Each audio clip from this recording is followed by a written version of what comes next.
Bueno, fundamentales esos programas, porque estamos en un momento en el que experimentar es importante. O sea, no quiere decir que OpenAI vaya a resolver todos vuestros casos de uso, sino que posiblemente podamos experimentar en algún proyecto, trabajar, y a lo mejor podemos encontrar que no cubre el ROI adecuado. Y esos programas van a ayudar con fondos y con técnicos, con ingenieros, para poder entender o llegar a ese experimento, ¿no? Y para mí es fundamental el cambio que tenemos a día de hoy. Esta frase la escuché y la define muy bien, ¿no? Crear modelos de inteligencia artificial desde cero es muy complicado, requiere mucho tiempo, gente muy especialista, científicos de datos. Hay que volver a acordarnos aquellas asignaturas de matemáticas que dábamos con un montón de regresiones y cosas que yo olvidé cuando salí de la carrera y dije no quiero volver a hablar de eso, y me lo han vuelto a poner delante la inteligencia artificial. Y a día de hoy el cambio que tenemos es que un niño de 10 años o incluso de menos es capaz de crear inteligencia artificial utilizando GPT. ¿Vale? Fijaros lo sencillo que es.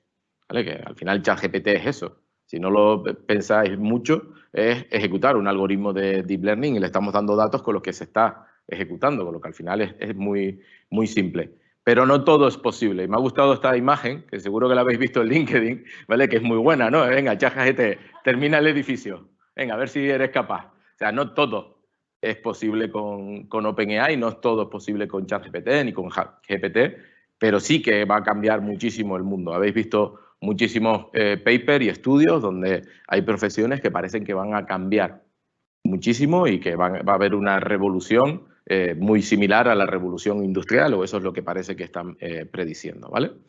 Hay muchos casos de uso y la idea de ahora es contaros, enseñaros cosas que estamos haciendo con clientes, que estamos planteando, cosas que estamos trabajando, pero al final tenéis infinidad de casos de uso desde el punto de vista del lenguaje natural, y no penséis, del lenguaje de generación de código, perdón, y no penséis solo en GitHub Copilot como yo desarrollador que utilizo un asistente para poder desarrollar, sino pensar también en que vuestros usuarios pueden crear código, ¿vale? Y hay muchos casos de uso que estamos viendo de hacer queries, construir la SQL que necesita el usuario para lanzar contra la base de datos, ¿sí? O incluso estamos viendo casos en los que los drones están siendo controlados con lenguaje natural. Y lo que haces es construir el código Python, en este caso, que ejecuta la orden al dron. ¿Vale? Fijaros cómo está cambiando esa parte que no estamos viendo, que siempre dejamos un poquito más a un lado en nuestros casos de negocio, pero es muy relevante lo que se está haciendo desde el punto de vista de código. La parte de generación de imagen. Aquí hay casos de uso muchísimo más allá de marketing, que es el caso más fácil, ¿no? De generar una imagen, la publico en LinkedIn o genero esta imagen para este paper que voy a hacer. O sea, hay muchos casos de uso alrededor de la imagen que no solo es marketing. Y luego, por supuesto, la parte del lenguaje, ¿no? Que aquí vamos a ver ahora infinidad de casos de uso desde el punto de vista de generación de contenido, desde el punto de vista de análisis, desde el punto de vista de crear insight. Ahora os enseñaré unos cuantos, ¿vale? Porque la ventaja que tiene este algoritmo es que es capaz de entender el lenguaje natural. Y ponerlo entre comillas, porque realmente lo que hace es predecir palabras, como os comenté, pero es un entendimiento del lenguaje natural. Con lo que al final cualquier cosa que le pasemos del lenguaje natural va a ser capaz de comprenderla y hacer y realizar tareas en función de lo que nosotros le pidamos, ¿vale? Si hablamos de Writing Assistant, pues podemos ver casos de uso en el mundo financiero, por ejemplo, para crear informes de reportes financieros y enviarlas por correo electrónico. En la parte de razonar los datos, pues lo mismo, intentar explicar ese informe financiero. Estamos viendo casos en empresas de seguro intentando explicarle a un cliente las cláusulas de un contrato, ¿vale? Que claro, ChatGPT lo entiende, yo no soy capaz de entender lo que me están poniendo en un contrato, pero ChatGPT es capaz de explicarme, le puedo decir encima, mira, soy muy torpe, explícamela para un niño de 5 años. O ponme un símil usando Juego de Tronos. Y es capaz de hacer esa traducción de las cláusulas de un contrato y explicármelas como yo se las esté pidiendo, ¿vale? Con lo que al final, fijaros el potencial. Y en la parte de resúmenes, pues no sé, aparte de poder resumir cualquier tipo de documento, un pliego que me pueda venir, pensar también en un call center. Sabéis que en los call centers hay gente escuchando llamada por llamada, dándole una nota, revisando el feedback, ver si hay algún comportamiento que corregir, pues pensar en poder utilizar ChatGPT para eso. Y ahora os enseñaré alguna demo, ¿vale? Lo primero que estamos haciendo con nuestros clientes, o muchos clientes nos lo están pidiendo, es, oye, necesito prohibir ChatGPT. porque sabemos que hay un problema de privacidad. Samsung se ha quejado públicamente, sus empleados han subido información y parece que lo han utilizado para entrenar y ha salido, ponerlo todo en su puesto, información confidencial en preguntas de chips nuevos que estaban fabricando Samsung en NDA.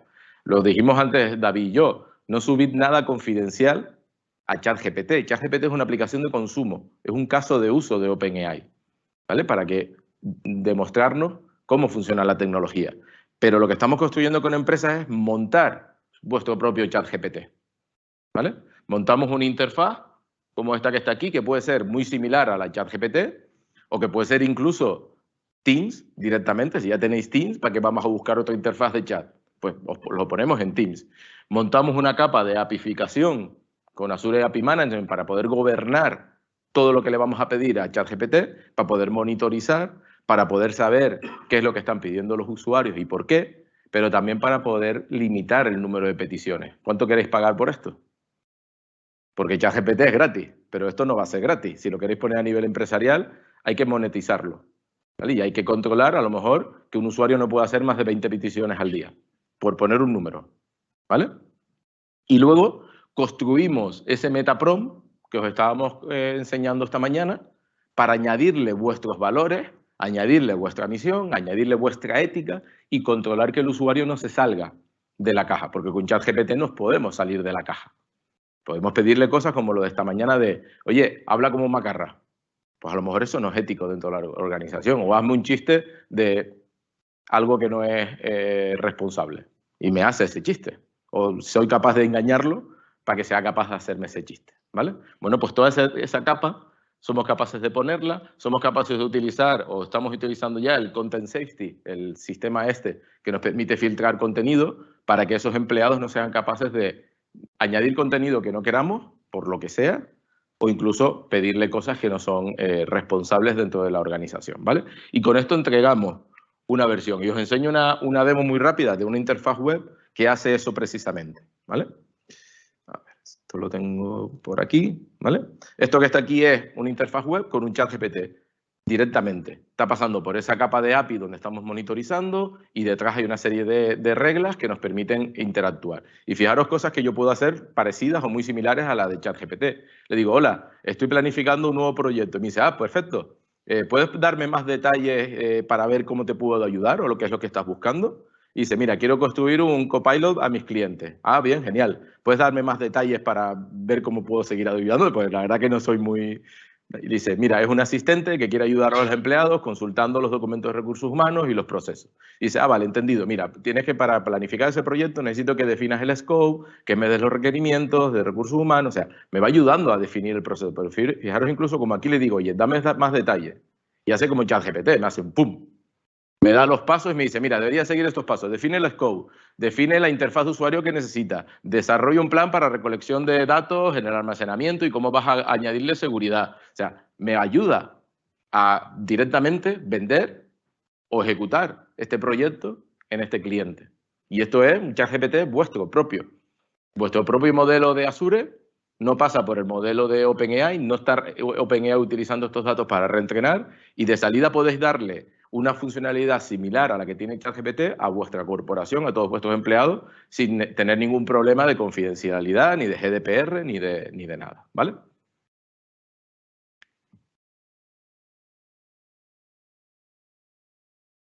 Vale. Luego, ¿qué más estamos haciendo? Pues análisis de documentos. Y aquí, para mí, es el gran desconocido de ChatGPT.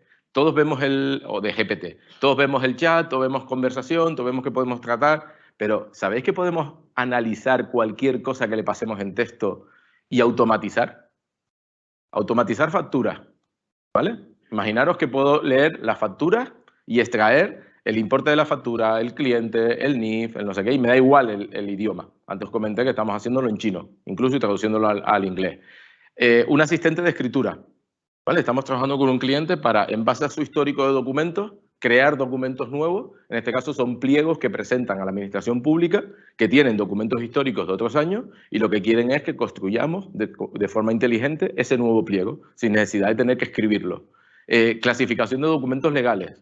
Todos los documentos que llegan de los juzgados de España que no sé por qué, lo único que tienen en común el documento es que viene con el sello de España, porque el contenido, aunque sea el mismo tipo de documento, es totalmente diferente y totalmente desestructurado, ¿vale? Pero somos capaces de sacar insights de ahí, sacar quién es el abogado, quién es el procurador, qué fecha de vencimiento tiene, o sea, toda la información con lenguaje natural, pedírsela para que sea capaz de dármela.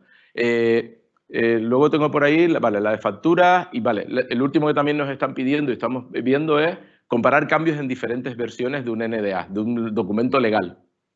Pasa un documento legal, alguien lo va modificando, lo va adaptando, vale, pero el cambio que se ha producido se produce y significa un cambio semántico, un cambio en el significado del documento. Vale, pues eso somos capaces de hacerlo también con GPT, ¿vale? Entender qué ha pasado. La parte de procesar email, ¿vale? Y esta os la enseño por aquí, ¿vale? Imaginaros que llegan email y lo que necesito es procesarlo con lenguaje natural y meterlos dentro de un CRM para que se puedan clasificar. ¿Qué quiero saber? Pues primero, ¿cuál es el motivo del email? ¿A quién se lo tengo que dirigir? ¿Cuáles son los datos del cliente? ¿Qué información tengo de ese email directamente, ¿vale? Esto lo hicimos hace un año con un cliente con la inteligencia artificial clásica y, bueno, el resultado fue bien, no digo bueno, fue bien, ¿vale? Muchas horas de entrenamiento de un NLP, de un sistema que es capaz de entender el lenguaje natural y le teníamos que decir al cliente, pero mira, dile que lo escriba así, porque si se sale un poco de cómo lo tiene que escribir, que utilice siempre esta plantilla, porque si utiliza la plantilla, acertamos siempre. A esto le da igual cómo lo escribamos, ¿vale? Fijaros, tengo aquí, en vez de tener los emails, lo que tengo son en una lista diferentes correos electrónicos, ¿vale? Correos electrónicos que son reales, donde, bueno, me dice, mira, contacto con ustedes aparte de Ciber Europa, motivo de la comunicación no sé qué, estamos necesitando un proceso de toma de decisión por parte de vuestra empresa, nuestras peticiones, saludos cordiales y la típica firma que nos viene, ¿vale? Al final ha pasado por un algoritmo de GPT que me ha sacado el nombre del cliente, la empresa, el topic principal que es toma de decisión, las palabras clave, consultas, peticiones, videollamadas, un resumen y no ha identificado ningún negocio. Pero si lo vamos por aquí, fijaros cómo tengo identificación de que esto es para práctica, que aquí me está pidiendo un licenciamiento, que aquí está hablando de productividad digital, ¿vale? Fijaros este correo donde me dice, mira, mi nombre es Argi Aragón, técnico de formación de Mutua Navarra, tengo unas herramientas colaborativas, no encontramos la necesidad de formar, o sea, entiende lo que le estamos poniendo y lo clasifica, ¿vale? ¿Cómo lo clasifica? Pues al final lo que tengo es un Power Automate, que voy a enseñaros por aquí, que lo que hace es leer el email y le da instrucciones a OpenAI para que saque esa información, para que extraiga esos insights, ¿vale? Si venimos por aquí, voy a enseñaros un poco las tripas, ¿vale? Fijaros que lo que le digo es, extrae la información de la siguiente información. Nombre del cliente, empresa, topic principal, 3 palabras clave, resumen preciso, negocio. Pero no quiero que alucines y te lo inventes. Quiero que el negocio me devuelvas productividad digital, software avanzado, data IA, etcétera, etcétera, etcétera, o ninguno, ¿vale? Si no es nada que de lo que yo te he pasado anteriormente, devuélveme ninguno porque si no él se lo inventa, ¿vale? Y luego quiero que me lo devuelvas en formato en JSON. Soy desarrollador y prefiero que me lo devuelvas en un formato que yo entienda a algo que me cueste parsear. Y con eso simplemente somos capaces de automatizar la clasificación de correos electrónicos en un CRM. Eso, ya está. Y a pensar en la de horas que os vais a ahorrar de un usuario que está leyendo todo esto. No sé cuántos correos electrónicos recibís de este tipo, pero en Encamina recibimos unos cuantos, ¿vale? Vale, a ver. Si vuelvo a la PPT. No, espera que no estoy en la PPT. Ahora, vale. Procesar currículum. Esto es un vídeo que tenemos en la web de Encamina, en el YouTube, donde procesamos currículum y en vez de leerme el currículum para saber si esta persona sabe Java, si tiene 10 años de experiencia o si sabe inglés o no, lo que hago es que extraigo todos los metadatos directamente con OpenAI y los pongo en una lista para que el usuario los pueda luego buscar. Y en vez de recursos humanos, que sabemos que todos tenemos problemas de talento, se tiene que leer 100 currículum o 1000 currículum que le llegan para una candidatura, se tendrá que leer a lo mejor 5 o 6, que son los más relevantes que le ponemos aquí. ¿Vale? Lo mismo, utilizamos OpenAI para hacer todo esto. ¿Vale? Tenemos aquí la lista de currículum, yo aquí le paso, en este caso son 2 currículum, si los veis son 2 currículum totalmente diferentes, me da igual cómo me los manden, fijaros que este es desarrollador de UX y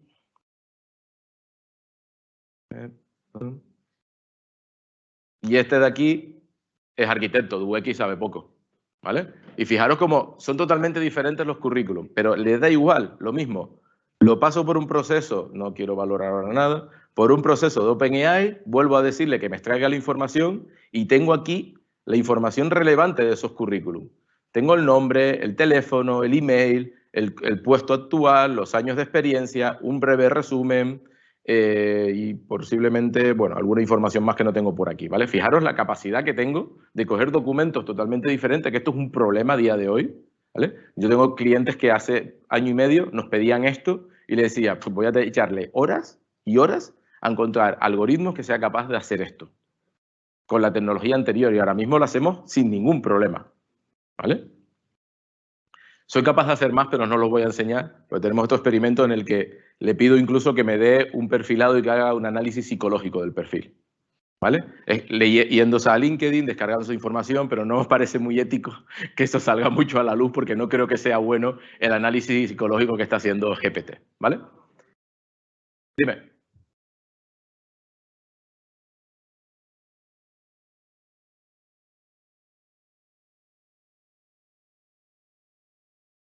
Sí, nada más. No, fíjate que lo que tengo aquí es una biblioteca de documentos para facturas, lo que sea. Aquí lo que he hecho es montar un flow con Power Automate que ejecuta lo que nosotros queramos, lo lee y lo guarda donde quieras y por el medio pasa por OpenAI o pasa por iBuilder, que también te da el soporte de OpenAI. Y luego, en este caso, en vez de guardarlo en un RP de recursos humanos o lo que sea, lo que estoy guardando es una lista de SharePoint, pero el destino puede ser el que queramos.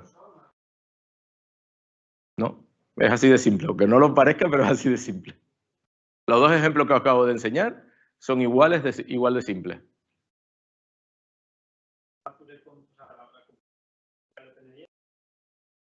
No, el de Azure, el Azure. Estoy utilizando Azure OpenAI. Eso es. ¿Sí? La clásica. Lo siento.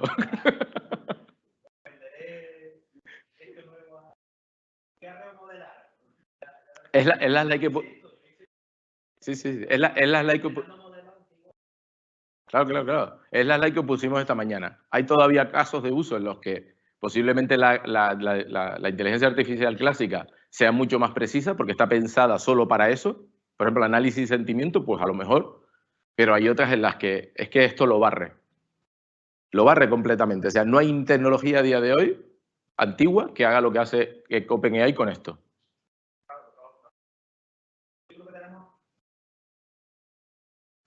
Esto le da igual. Esto le da igual. Lo del formato europeo de currículum ya no hace falta pedirlo. Le da igual que me lo pases como quieras. Le da igual. Fijaros los 2 currículum que son totalmente diferentes. Pero hace cosas de incluso de, no lo estáis viendo ahí, pero le digo, dime quién sabe inglés, qué nivel de inglés tiene, o sea, cualquier cosa que haya en el texto que haya en el currículum. ¿Vale? Vale, ¿qué más? Análisis de conversaciones, ¿vale? O sea, esto también es, a mí me parece, cuando lo vi por primera vez, no sé si esto fue de lo primero que enseñó OpenAI, la capacidad que tiene de analizar conversaciones.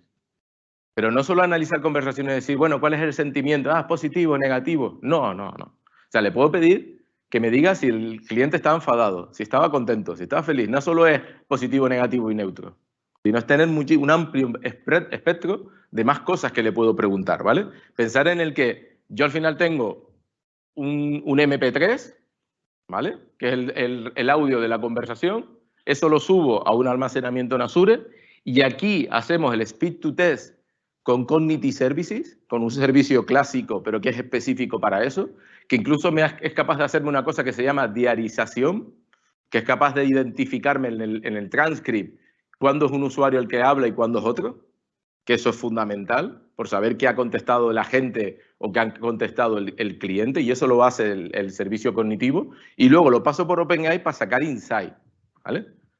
Aquí hay un ejemplo, pero os lo enseño. A ver, aquí, ¿vale? Esto lo tengo en un OneNote, disculpar por la interfaz de usuario tosca, ¿vale? Y voy a poner por aquí un poquito más de, un poquito más de zoom. Vale, fijaros, tengo aquí un montón de conversaciones, ¿vale?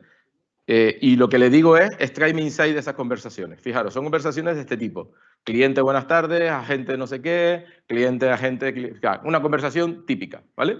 Y de esas conversaciones saco el motivo, pedir una bombona de gas de 12 kilos para su casa, un resumen, un análisis de sentimiento, unas palabras clave y unos follow-up. ¿Cuáles son las tareas que han surgido de esa conversación? Pues mira, confirmar la entrega con el cliente y programar la entrega para el miércoles a las 10 de la mañana y enviar la factura. Con lo que el operador ni siquiera tiene que acordarse de todo lo que ha hablado en la conversación, sino yo directamente en tiempo real le puedo decir, mira, acuérdate de programar la entrega y de que le tienes que enviar la factura. Y eso para cada una de las conversaciones, ¿vale? Estoy viendo que todas salen positivas, vale, fijaros, aquí sale un sentimiento diferente, este vuelve a ser positivo, aquí sale otro diferente, las conversaciones no son muy buenas, las que tengo de ejemplo, pero fijaros que yo le estoy diciendo que me detecte si es positivo, negativo, neutral, mixto, content, upset, enfadado, frustrado, feliz, o sea, ese es el análisis de sentimiento que podemos hacer a día de hoy, no positivo, negativo y neutro, ¿vale? Y podéis enriquecer muchísimo la información que hay. Esto se lo estamos poniendo a diferentes clientes en el que se van a ahorrar horas de escuchar esas llamadas y solo se van a ir llamadas en las que salte una alarma, salte una alerta, ¿vale? Vale, luego toda la parte de búsqueda semántica o respuesta semántica o preguntas y respuestas que teníamos a día de hoy, ¿vale? Y esto hay diferentes aproximaciones, perdón, no sé por qué he saltado, pero al final tenéis que crear una base de datos del conocimiento, ¿vale? Si habéis seguido algunas sesiones de OpenAI, algunas sesiones técnicas y demás, esto es el mundo de los embeddings, esto es el mundo de los vectores y toda la base de datos del conocimiento, ¿vale? Vais a tener que procesar vuestros documentos de alguna forma y almacenar esos embeddings, creo que tiene algún automatismo, no me di cuenta, en algún tipo de base de datos. Aquí hay un Redis, pero hay un Qdran, hay un CognityShare, hay un Cosmos DB, diferentes modelos de base de datos del conocimiento. ¿Cuál es la idea? Que cuando el usuario alguna pregunta, como esta que estamos viendo aquí, lo que hacemos es que generamos ese embedding de esa pregunta y buscamos en esa base de datos de conocimiento dónde está la respuesta, pero de forma semántica.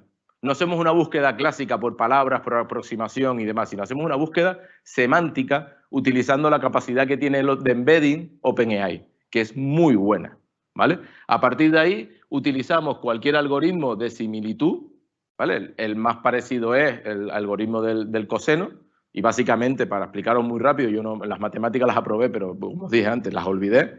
Si tengo dos vectores, lo que estoy buscando son cuáles son más cerca. Al final el vector es una posición, vale. Imaginaros un vector de 1000 posiciones, de 1000 coordenadas, los embeddings son vectores de 1000 coordenadas, pues hay una fórmula que os permite encontrar cuáles son los vectores que son más cercanos.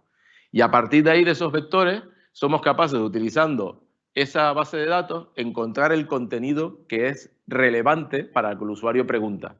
Porque OpenAI no es capaz de tener los 20.000 documentos que hay en la organización, porque no le caben en la memoria.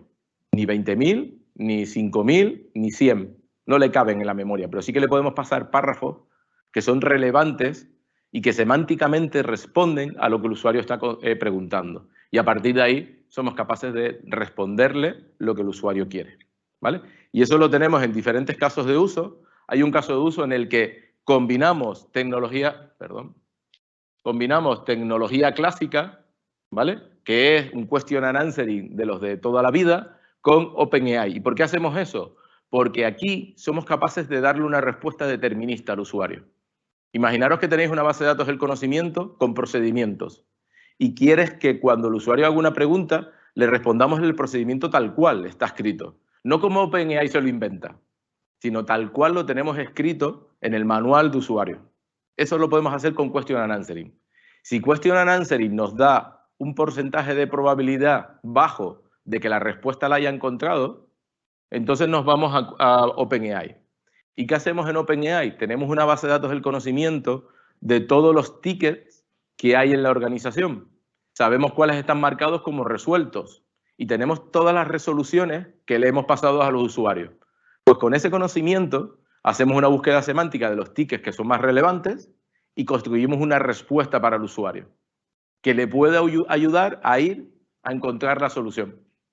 Y combinamos las dos tecnologías, ¿vale? O el típico que enseñamos esta mañana de respuesta semántica directa. Aquí no hay Q&A, no es una base de datos del conocimiento, sino directamente tengo unos documentos de la organización y necesito responder las preguntas de mi usuario. Preguntas en este caso que son de recursos humanos, ¿vale? Del plan de salud. Imaginaros que tenéis documentos de recursos humanos y queréis que el usuario sea capaz de responder o que el usuario pueda encontrar esa información, ¿vale? Y lo podemos ver en diferentes fórmulas. A mí me gusta la parte de preguntar directamente, no la de chat, y le puedo decir, oye, ¿qué está incluido en mi plan de salud? ¿Vale? Lo podía haber escrito, o lo que he hecho es seleccionar directamente el asistente y directamente me responde qué ha incluido en el plan de salud. Pero no solo me da la respuesta, sino que, y esto es fundamental para que vuestros usuarios empiecen a confiar en la inteligencia artificial, le digo de dónde estoy sacando esa respuesta, ¿vale? Esos numeritos son al final estos documentos que están aquí, donde tienen acceso al documento, a la página del documento donde he conseguido esta respuesta que le estoy dando. Y concretamente, este primer párrafo. Para que el usuario gane confianza y luego pueda ampliar también la información, ¿vale? Y esto es ese diagrama que estaba comentando aquí, ¿vale? Este que está aquí, donde montamos esa base de datos del conocimiento y luego a través de alguna interfaz de usuario somos capaces de permitirle que pregunte, en ese caso, a datos de recursos humanos. Multidioma, como vimos esta mañana y demás. Pregunta.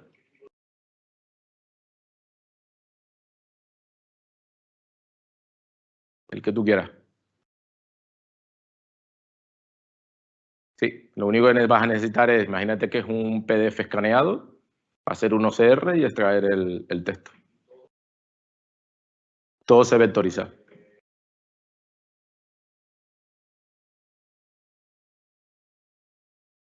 Sí, tienes que generar esos embeddings, que al final es un vector de unas 1000 posiciones. Incluso en algún momento vas a ser capaz de vectorizar imágenes, ¿vale? Eso está todavía en preview, pero vas a poder también porque GPT-4 es capaz de trabajar con imágenes.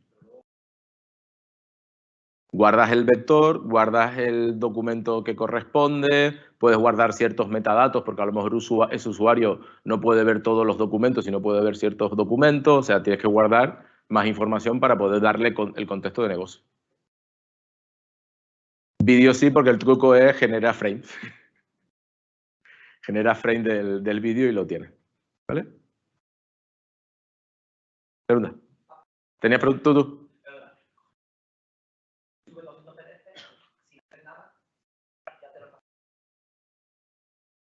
Sí. Perdona. Decía que si tú, por ejemplo, subes 200 PDF sin preguntarle nada, directamente ya te hace el embedding. Es lo que te genera es, o lo que tú generas con tu código es toda la semántica de todos esos documentos, todos esos embeddings de esos documentos. Sin preguntar nada. Decir, sin hacer nada, sino tú vas pasando por algún proceso en el que vas reconociendo ese texto y vas generando los embeddings. O sea, una vez que te hace la pregunta, ya localiza el embedding exacto. Los embeddings están generados y lo que hace es localizar los que tiene que utilizar para responder. ¿Vale? Hay un proceso en background que es importante, que es ir generando esa base de datos del conocimiento y construyéndola. ¿Vale? ¿Sí? ¿Seguimos? No. Relacionado con los embeddings, ¿cómo de costoso es generar esos embeddings? Porque entiendo que es un proceso de tele previo, ¿no? A lo que luego el trabajo que hace en OpenAI de buscar esos embeddings, ¿no? A ver, el otro día estábamos viendo con la Autoridad Portuaria de Valencia que hicimos un proyecto de servicios cognitivos. En todos los documentos del siglo XIX de la autoridad están en un servicio de búsqueda donde cualquier ciudadano puede buscar información. Y estamos planteándole meterle GPT, ¿vale? Para toda la parte, para que en vez de buscar, puedas preguntar por cualquier cosa. Eran como unos 40.000 documentos. Procesar eso eran unos 3.000 euros, los 40.000 documentos. ¿Vale? Estamos utilizando el modelo más adecuado y más económico para procesar esos documentos. ¿Y qué herramientas se usa para procesamiento? ¿El mismo El embedding lo generas con OpenAI. Tiene una API para poder hacer... Tiene una API que le pasas el texto y te devuelve el vector. Eso es. ¿Y esto es Azure OpenAI o es sí, OpenAI? Azure OpenAI. Vale. Azure OpenAI y OpenAI no hay ninguna diferencia, son iguales. A Azure en OpenAI lo que le añades es toda la capa empresarial de seguridad, pero es el mismo servicio. Gracias. ¿Vale? ¿Sí? ¿Seguimos? Vale. Luego... No, perdona, no te dejamos continuar. ¿No? Ah, vale, perdona. ¿Esta tecnología te permite hacer análisis predictivo? A ver, hay ciertos proyectos en los que se está planteando, porque realmente lo que puedes hacer es entrenar el modelo, hacer un fine tuning para poder enseñarle a clasificar. Pero realmente no es su función. O sea, no está pensado para eso, aunque sí que se puede hacer alguna cosa, pero yo os diría que para ese tipo de algoritmos yo seguiría con los clásicos. ¿Vale? Vale, luego Copilot. Lo vais a tener en Office 365, espero, en breve. Estamos todos deseando, yo para generar PPTs, estoy deseando tener Copilot lo antes posible, ¿no? Aquí estáis viendo una demo que no enseñamos esta mañana, pero imaginaros que vengo de vacaciones, he ido 2 semanas y lo que tengo que hacer es ponerme al día. Me voy a Copilot y digo, oye, ¿qué ha pasado en las últimas 2 semanas en este proyecto? Y me hace un resumen y me dice, mira, pues se ha enviado este email a este cliente que dice que no ha habido ningún problema o que hay un problema, se han hecho estas actualizaciones, o sea, me da un resumen de todo lo que hay en Office 365 relacionado con ese proyecto. Correos electrónicos, documentos, planner, o sea, entiendo que va a llegar a todo, ¿vale? Que es el Microsoft Graph que comentamos antes de la pregunta, ¿no? Toda la información. Bueno, ¿por qué no poner Copilot en vuestra empresa? Esta es una demo. Estamos trabajando con un cliente que he tapado nombres y demás por temas de confidencialidad, pero al final esta es su aplicación de trabajo. Y lo que estamos haciendo es construir un copilot dentro de su aplicación de trabajo. Porque lo que estamos buscando es que el usuario no tenga que hacer clic aquí dentro para poder resolver temas con sus operaciones. No sé si puedo hacer zoom aquí, sí. ¿Vale? Para que no tenga que resolver temas ni preguntas con sus operaciones. ¿Qué ha pasado con esto? ¿Qué se ha creado ayer? Que puede interactuar con la aplicación sin que el usuario tenga que entrar directamente a la aplicación. Y que no tenga problema de cuando hace clic en una operación, tarda en cargar, tiene que navegar a la siguiente página, o sea, todo lo que conlleva eso y todo directamente con un copilot. Que le puedo preguntar y lo que estamos haciendo es construir esa interfaz que está conectada a los datos de la aplicación, nada más que a eso, y lo que hace es responderme preguntas sobre esos datos. ¿Vale? De esto no puedo enseñaros demos. ¿Vale? Al final lo que estamos construyendo es algo parecido a esto, ¿vale? Algo en el que evolucionamos ese chat GPT simple que estábamos viendo en las primeras slides y en la que dentro de nuestro Company Copilot lo que añadimos es un área de conocimiento corporativo, ¿vale? Con los documentos o con la información relacional que hay en la compañía, creamos esa base de datos de conocimiento. Somos capaces de ejecutar tareas contra nuestras aplicaciones corporativas, pero también somos capaces de meter dentro de esa base de datos de conocimiento la información necesaria para que Copilot sea capaz de responder y sea capaz de interactuar con toda la información. ¿Pregunta? Sí, utilizando las APIs de SAP o incluso con Power Automate. Pues resultados buenos. Con buenos resultados. A ver, sabemos que SAP es complejo en cuanto a datos, en cuanto a que nos encontramos que cada SAP es de su madre, o sea, son todos diferentes, pero sí hay cosas importantes. Las funciones indirectas de SAP, eso suele de algún lo vinculan todo ahí, luego hay que muchas veces empieza a conectarse contra SAP, empieza a preguntar a tope. Es pasar por la capa de servicios web de SAP. O sea, todas las conexiones las tiene que resolver el servicio web de SAP. ¿Vale? Vale, ¿esto qué nos va a llevar? Fijaros a lo que nos va a llevar, ¿vale? Y esto lo presentaron y lo estamos viendo nosotros también con ciertos desarrollos que estamos planteando, a que el mundo del software va a cambiar o sea, un modelo sintáctico que estamos haciendo a día de hoy, que lo llamamos ya clásico, a un modelo nuevo que se llama semántico, ¿vale? Y esta mañana anunciamos o contamos alguna cosa, ¿no? El cómo Copilot es capaz de decidir qué plugin tiene que llamar. Y no hay un if ahí dentro. Os prometo que ahora os enseño una demo en el que hay ni un if para que Copilot sea capaz de decidir si tiene que hablar con SAP, con Jira o con vuestra aplicación corporativa para hacer lo que le estáis pidiendo. O sea, y lo que vamos a hacer es, en vez de programar en el 1.0, que es programo if, switch, y pongo condicionales en mi código para poder identificar lo que el usuario quiere, dejar a que Copilot o GPT sea el cerebro y decida lo que quiere hacer. ¿Vale? Muchos habréis visto seguro que GPT no es capaz de pensar y lo llevamos diciendo toda la mañana. Esto es un algoritmo que si lo simplificamos muy mucho es predecir palabras, ¿vale? Pero hay papers que están demostrando que no y ahora os enseñaré un par de demos en el que parece que no, ¿vale? Parece que es capaz de pensar. Esto es parte del paper en el que a GPT 3.5 le dijeron pinta un unicornio y ha hecho eso, ¿vale? Aquí hay unas rayas que no se ven, ¿vale? Pero ha pintado lo que él ha identificado que le has pedido, ¿vale? El formato es el TIC-Z, que es un formato de HTML que es capaz de pintar líneas, ¿vale? Cuando se lo llevan a GPT y le dicen lo mismo, fijaros lo que pinta, ¿vale?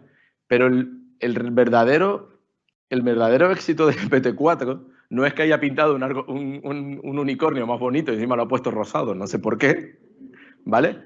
Sino que le dices, oye, te has olvidado del cuerno. Y no solo es que pinta el cuerno, sabe lo que es, sino que sabe dónde tiene que ponerlo. Fijaros que no ha puesto el cuerno en otro sitio, sino en la cabeza, que sabe que tiene que ir ahí. Capaz de razonar lo que le estamos pidiendo, identificar y entender lo que le estamos pidiendo. ¿Vale? Y hay un paper completo, hay un PDF de un montón de páginas, donde aquí el equipo de Microsoft es el que lo ha trabajado, intentando demostrar o encontrar porque creen que GPT-4 está pensando. ¿Vale? Dime.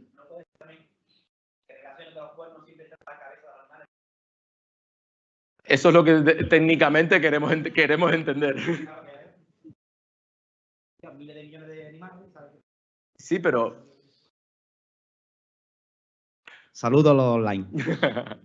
En teoría sí, esa es la teoría, pero te digo, busca ese paper y léelo completo. Hay muchos casos que no, ¿eh? Le das problemas de la vida, problemas en texto, que no hay en ningún otro sitio que se han inventado y es capaz de razonarlos y resolverlos, ¿eh? Cosas muy, muy extrañas, ¿vale? Bueno, pues a partir de ahí hemos sido capaces incluso de hacer cosas de poder, en este caso, colaborar con máquinas, ¿vale? Somos capaces de poner a GPT como cerebro de las máquinas, que es capaz de darle a un operario la capacidad de hablar con esa máquina, preguntarle cuál es su telemetría, porque lo tenemos conectado a un gemelo digital, pero también somos capaces de decirle, oye, si tu velocidad está por encima del 20%, ponte a trabajar. Y sin ningún tipo de if, ni switch, ni condicionante en el código, sin una línea de código para entender eso, lo que hace es que le envía ese comando directamente al robot. Decide que la velocidad está por encima del 20% y envía ese comando directamente, ¿vale? Y por aquí y he visto que estaban Nacho y Alberto. ¿Vale? Lo voy a poner por aquí, ¿vale? Un pequeño atraco de los míos, que os he visto antes trabajar con... ¿Pero esto es público? ¿Lo podemos hacer público? Yo diría que sí, ¿no? Sí, nosotros venga, a todos nos gusta contar. Es conectar GPT, una primera con el robot. Verlo. Hablando. Vosotros todo lo veis muy fácil. Muy fácil, si al final ya está. Está todo inventado. Mira, muy fácil. Venga, a ver. Hola, saluda a la audiencia. Estamos emitiendo por LinkedIn y YouTube. Eso es interfaz normal. Hola a todos los espectadores. El asistente gemelo digital de Entre Sistemas Bahía en Camina. Ha saludado el robot porque le ha mandado la orden de saludar, ¿vale? Espero que disfruten de esta transmisión. Que no solo baila, también trabaja y nos ayuda en nuestro día a día. Ponte a trabajar, no seas vago, venga. De acuerdo, me pongo a trabajar. Vale. Y directamente ejecuta la orden, ¿vale? No voy muy allá de tiempo, pero si queréis os lo puedo enseñar. Tengo la cámara conectada, pues el robot lo tenemos en Valencia a través de una cámara y os lo puedo enseñar, pero Solo con el motor de GPT somos capaces de recibir esas órdenes y decidir lo que hace el robot, ¿vale? Y esto lo hacemos gracias a la tecnología de plugin que está... Pregunta.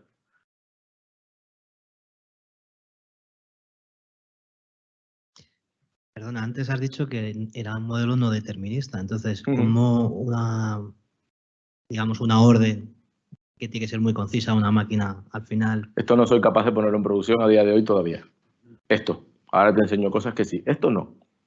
Porque esto es una fábrica, aquí hay personas alrededor, hay procesos muy relevantes y posiblemente la tecnología tenga que madurar un poco más para llevarlo a producción en este caso de uso. ¿Vale? Ahora os enseño un caso de uso que sí, que estamos llevando a producción. Pero estoy contigo. O sea, cuando yo le digo ponte a trabajar, puede tomar la decisión de que no lo haga. Creo que nunca ha fallado, ¿vale? De todas las demos que hemos hecho. Pero siempre puede decir y no hacerme caso. Sí, correcto. ¿Eh? Claro, claro, porque realmente no piensa. Vale, todo esto lo vamos a tener o lo vamos a poder hacer gracias a ese concepto de plugins que contamos esta mañana, que Microsoft o ChatGPT o el equipo de OpenAI están trabajando, ¿vale? Y que vamos a poder utilizar. Pero esto de plugin o skills o habilidades viene del mundo de los Alexa o incluso de antes, del mundo de Bot Framework. En Bot Framework ya alguien se inventó el concepto de skills, de habilidades, y que nos permitían conectar nuestros bots, ¿vale?, a el calendario, al correo electrónico, a una aplicación corporativa. Es el mismo concepto, es lo mismo. La diferencia es que ahora tenemos un motor que es capaz de decidir cuándo tiene que hablar con el calendario o cuándo tiene que hablar con cualquiera de los plugins, ¿vale? Tenemos un motor, ¿vale?, este que está aquí, que ahora os enseñaré una demo, que es capaz de tomar esas decisiones y planificar lo que tiene que hacer. Y eso GPT lo hace muy bien. Probar ChatGPT y decirle, ayúdame a planificar estas tareas o un viaje. Y es capaz de planificarlo. Bueno, pues ese mismo concepto de planificación que nos lo llevamos a pensar, que creemos que está pensando, nos lo vamos a llevar a las aplicaciones semánticas. ¿Por qué tengo que estar interactuando con una aplicación si directamente le puedo decir, oye, ayúdame a planificar mi día a día o ayúdame a planificar mi email, ¿vale? Imaginaros que tenéis una serie de plugins disponibles en ese Copilot, en el de 365 o en vuestro propio Copilot corporativo. En este caso, imaginaros, plugins que son capaces de hacer resúmenes, identificar acrónimos, hacer un brainstorming, enviar por email, buscar el email de una persona, porque a lo mejor le puedo decir quién es el nombre y no tengo el email, o sea, todo lo que os podáis imaginar a nivel de conectores, de plugin, ¿vale? A partir de ahí le digo, oye, hazme un resumen de este texto, tradúcelo al español y envíaselo a John Doe.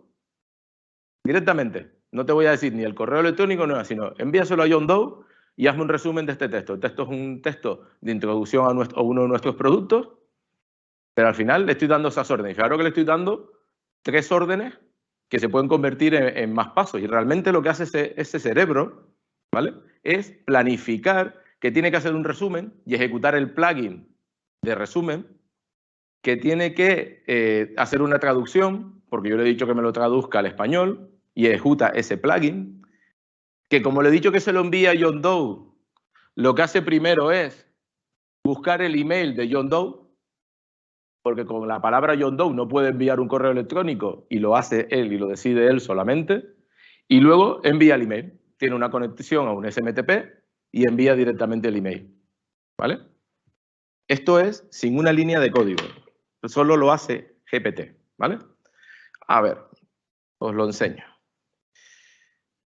Vuelvo otra vez, interfaz muy tosca, pero yo creo que es como se ven las cosas, ¿vale? Voy a ejecutar ese planificador con ese texto que les voy a pasando ahí, ¿vale? Y lo primero que va a hacer es crearme la planificación, que ahora os la enseño, que es ese JSON que estamos viendo ahí, y a partir de aquí va a empezar a ejecutar, ¿vale?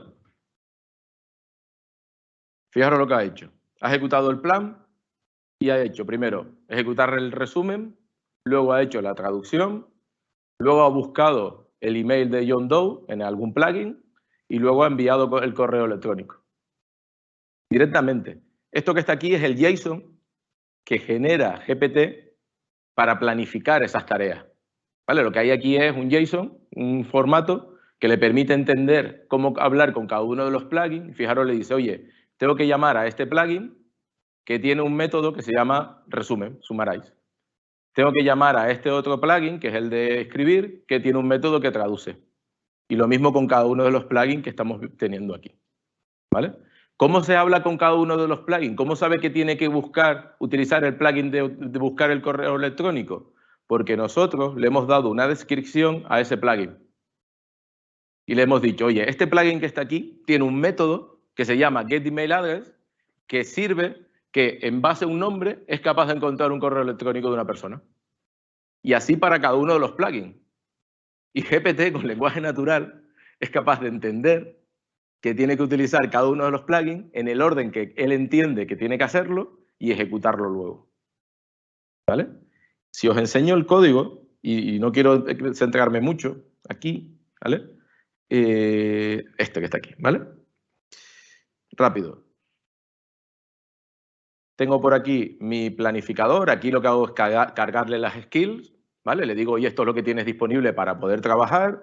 Aquí le digo que me cree el plan y fijaros que le estoy pasando ese texto, no hay truco, le paso el texto que os estaba comentando, hazme un resumen, una traducción y envía un email. Y aquí le paso el texto que quiero que utilice para ese trabajo, ¿vale? Y a partir de ahí le digo que ejecute, ya está, no hay más, no hay ni un shift. O sea, esto que está aquí es un for para ir a enseñaros cómo va ejecutando el plan paso a paso. Pero no hay ni un if, no estoy identificando cuándo tiene que hablar con un correo, cuándo tiene que llamar un correo electrónico, yo no sé lo que va a hacer. Por casualidad, cada vez que lo ejecuto lo hace en el mismo orden, ¿vale? Pero como estaba comentando antes, igual en algún momento se salta algún paso y puede fallar. Pero para esto sí que lo ponemos en producción. Esto no rompe nada, no falla. O sea, no va a matar a nadie. ¿Vale? Vale, volvemos a la PPT. Vale, ¿qué más? Pues estamos construyendo algo que llamamos arquitecturas cognitivas, que están basadas en este planner, que nos permite tener ese cerebro. Esto ya es posible hacerlo a día de hoy. Y son proyectos que nos va a llevar años, porque lo que vamos a hacer es añadirle plugins, añadirle skills, construir esas skills. Tenéis que apificar vuestra compañía, ya os lo digo desde ya. Si queréis ir al mundo de plugins, si queréis que los plugins funcionen, en Copilot de 365 o en ChatGPT o en cualquier sitio, la palabra es apificación. No hay otra forma. Los plugins se hablan mucho de una forma muy simple utilizando APIs.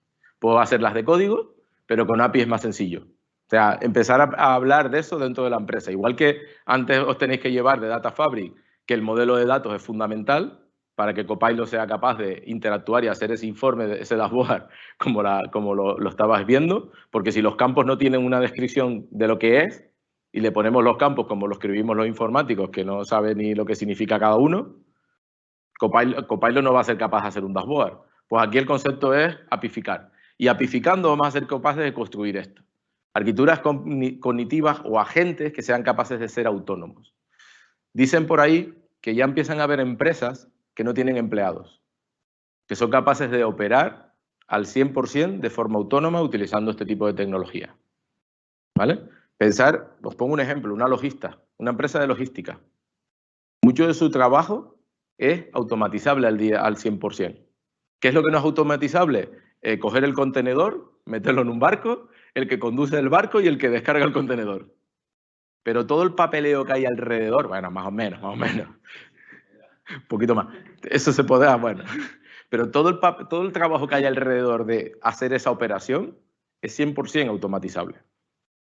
El primero que quite a las personas y ponga agentes autónomos y personas supervisando esos agentes autónomos va a ganar mucha competitividad en el mercado. Y esto es lo que hay que construir, ¿vale? Este tipo de inteligencias artificiales que sean capaces de hacer cosas como esta. Esto es una demo de algo muy demo, vamos a hablarlo muy demo. Es AutoGPT, ¿vale? Está en open source, lo podéis probar. Y yo lo que estoy haciendo aquí es demostrar que es capaz de ser autónomo. ¿Vale? No solo con el planificador que os enseñé antes, sino ya totalmente autónomo. Aquí lo que le estoy diciendo es, oye, compórtate como un agente de aduana autónomo. Solo le digo eso a ChatGPT, o a GPT, ¿vale? Y él decide, mira, pues tengo que planificar mi trabajo, estos van a ser mis objetivos.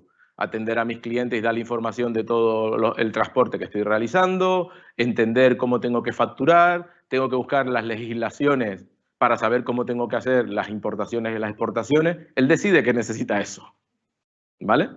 Como yo soy muy vago, no le doy esa información, ¿vale? No le doy documentos de cuáles son sus normas, sino que lo dejo por libre, ¿vale?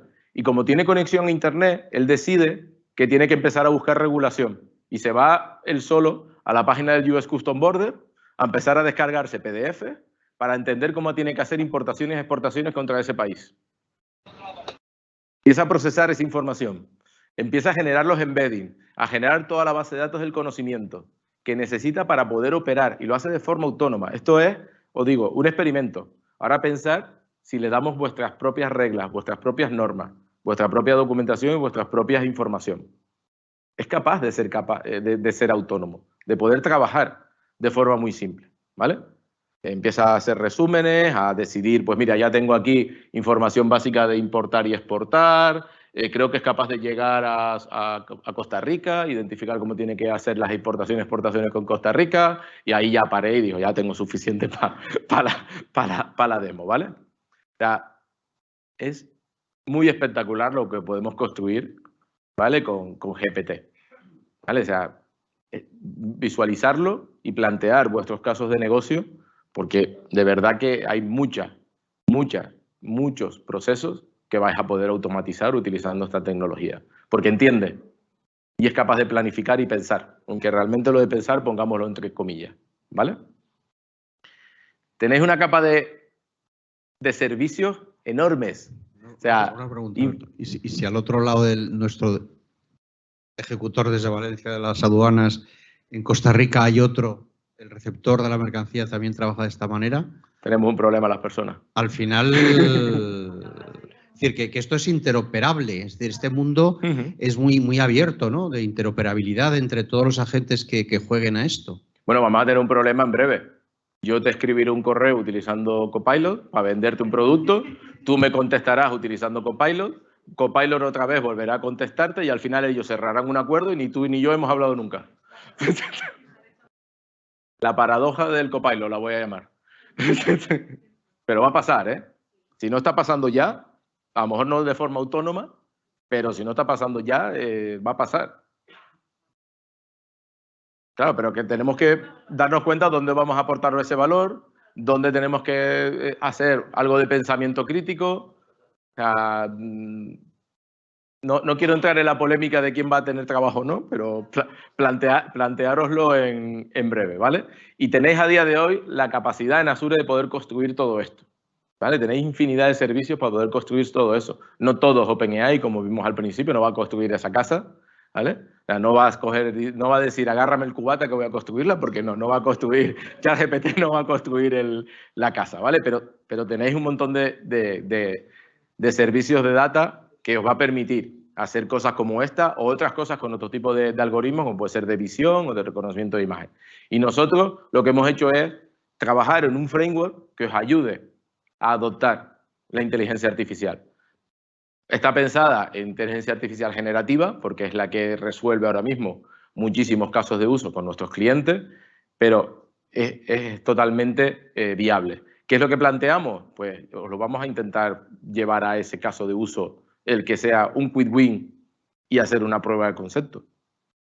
Y validar si realmente resuelve el caso y si resuelve vuestro problema. Y a partir de ahí empezar a construir un copilot, construir plugins y ir resolviendo diferentes casos de uso dentro de la organización, ¿vale? Y tenéis que ser una organización más ágiles que nunca. O sea, si nos llevan hablando de agilidad años, ahora es el momento. Y es el momento porque nos lo están preguntando los clientes. ¿Qué pasa si empezamos el proyecto y sale GPT-5? Digo, vale, ¿y qué pasa si no hacemos el proyecto y tu competidor lo saca antes que tú? ¿Qué prefieres?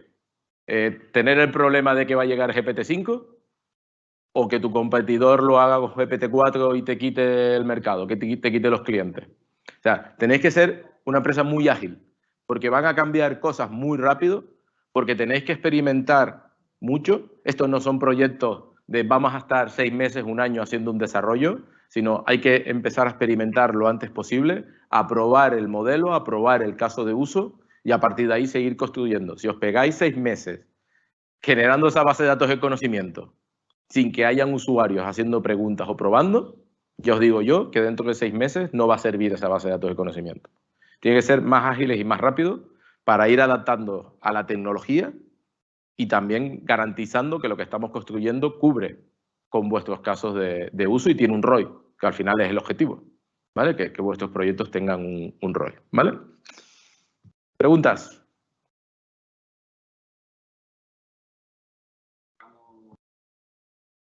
Venga.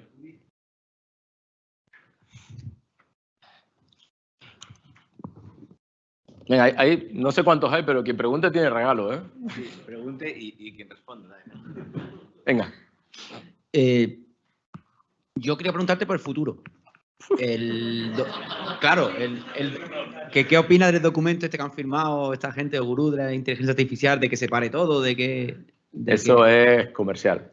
Comercial, o sea, no... Eso es Elon Musk, mi opinión personal. Elon Musk que se ha quedado fuera del carro y ha pedido 6 meses porque cree que va a llegar, pero ni siquiera en 6 meses va a llegar, ¿eh? Estamos viendo Google. Google no es capaz de llegar a lo que tiene a día de hoy OpenAI, nadie sabe por qué, porque lo que hay debajo es tecnología de Transformer que lo inventó Google y lo publicó como open source, pero no ha llegado todavía a lo que hay en OpenAI ni a lo que hay en Copilot. Y lo que está intentando Elon Musk es pararlo porque no llega. Sabéis que Elon Musk fundó OpenAI y que en algún momento dijo, oye, me la quiero quedar. Y Sam y los demás le dijeron, no, o sigues aquí con nosotros o no te la vamos a dar. Y dice, pues me voy. Mira ahora.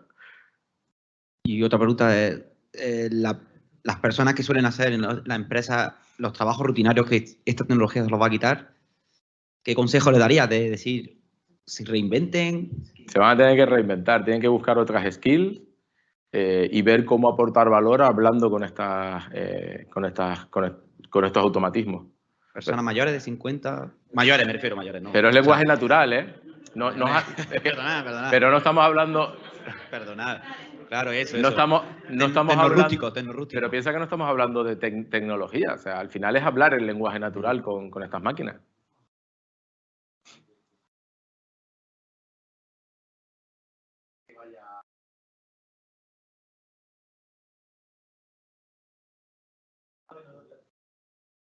Bueno, de momento, pero ¿tiene algún sentido que alguien esté a día de hoy cogiendo las facturas de sus clientes o de sus proveedores y picándoselas en el ERP?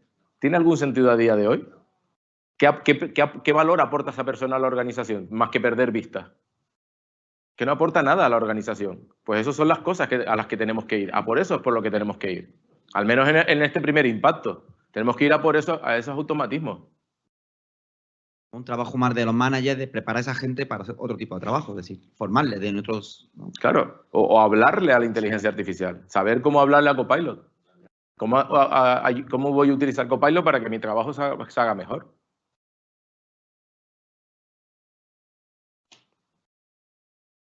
Ya que estamos con opiniones, mucho más inclusivo que aprender cómo navegar, sí. Utilizar un ratón, desplazarte entre pantallas, irte a los ficheros, buscar...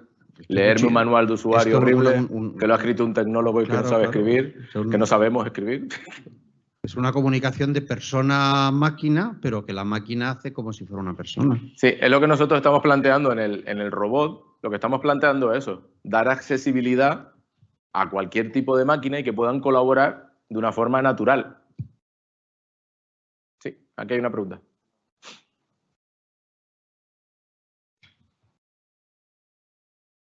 Cuando has entrenado antes, el ejemplo que has puesto de la autoridad portuaria, que tú lo entrenas, bueno, se entrena él solo, por así decirlo, busca información y en este caso sí. La información la busca él, ¿no? Luego también se le ha dado que la información se la introduce y él la vectoriza. La mete en su base de datos del conocimiento. ¿Hay alguna forma de monitorizar el conocimiento que tiene? Porque no sabemos si está cogiendo la legislación oportuna o sí, si claro, claro. No, aquí está todo, está registrándose el log, o sea, no hay nada oscuro. Pero la base de datos de vectores, tú no tienes forma de monitorizarla. Es decir, su cerebro, sí, hay forma. Sí. Tú puedes ver lo que hay dentro de la base de datos, ver el vector, ver el contenido que pertenece a ese vector, sí. Es interpretable desde el punto de vista humano. O sea, el vector no, pero tú lo que haces es guardar con el contenido junto con el vector. O sea, guardas el texto y el vector, con lo que al final sí, el vector es indescifrable para nadie. Eso no sé cómo lo entienden las máquinas. Imagínate un vector de más de 1000 dimensiones. Pero tienes siempre el texto que está asociado a ese vector. Y tiene metadatos, eso es. Una pregunta. Lo que sería el control de la información de la cual aprende, ¿quién se lo dirige? ¿Cómo se dirige? O sea, tú le das... si tú le entrenas el modelo, tú le das la información, pero si está accediendo a Internet para buscar... Claro, pero piensa que es una demo y que lo lógico es que no le permitas ir a Internet, claro, sino que le des tú esa información. Que le pongas en algún sitio los documentos o en una base de datos la información con la que tiene él que trabajar. Claro, pero ahí vamos también a lo que has comentado antes del testing, o esta mañana que lo hemos estado hablando. ¿Cómo puedes controlar que te está respondiendo lo que debes responder? Pues ese es el gran reto a día de hoy. Y para mí, la mejor aproximación que he visto es la de PromptFlow, la de Machine Learning. ¿Vale?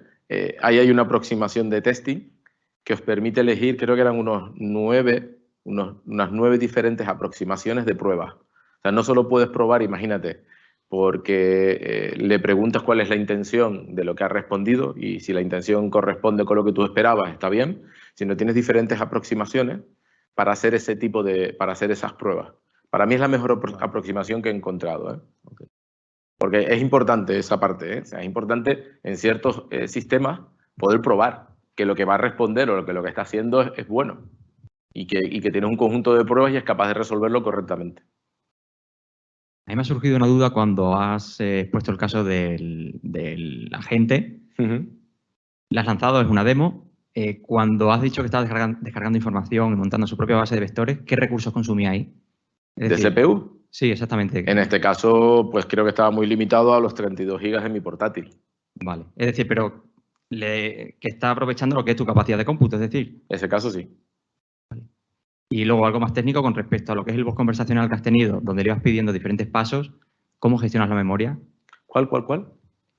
Has mostrado el caso del chat interno que tenéis en Encamina, donde le has ido pidiendo, oye, quiero crear esto, estáis haciendo preguntas, vale, pero dame más información sobre esto.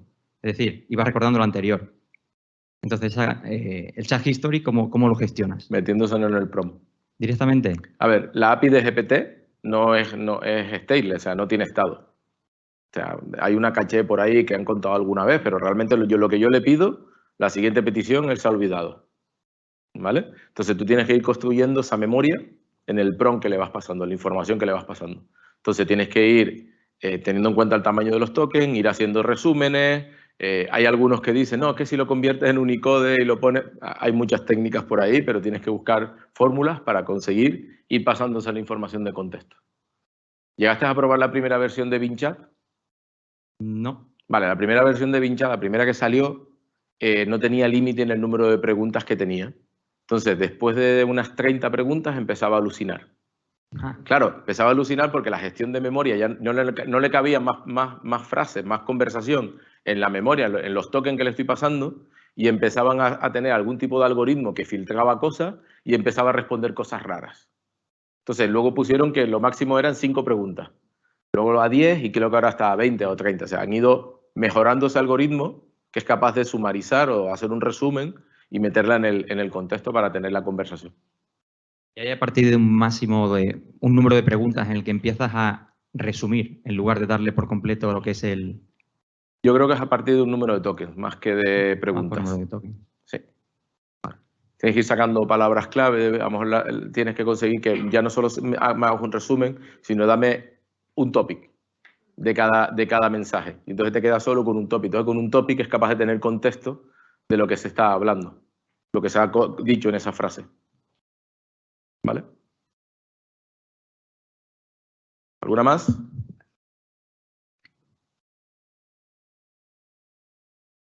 ¿No?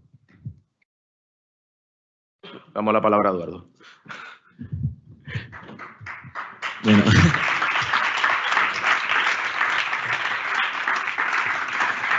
Bueno, pues nos quedamos ya sin sala en 10 minutitos, así que nada, agradeceros a todos los que habéis asistido, aquí presencialmente, tanto los que están online, Y bueno, esperamos que os haya gustado la sesión, en la que hemos tocado bastantes temas, ¿no? Hemos empezado hablando de las tendencias que han salido, lo que va a salir. David Hurtado también con nosotros aquí. Luego Antonio nos ha contado más en detalle, puramente, muchos aspectos técnicos muy interesantes, ¿no? Para que veáis todo el potencial que tiene la tecnología y encamina como partner de Microsoft. Luego, pues también contando un poquito yo mismo las tendencias sobre el trabajo y que es algo para concienciarse, ¿no? Y lo que la IA va a afectar, ¿no? Y cómo nos va a ayudar. Y ahora con estos casos de éxito y esta práctica tan chula que nos ha contado Alberto. Así que, pues nada, esperemos que os haya gustado. Pues nada, muchísimas gracias a todos.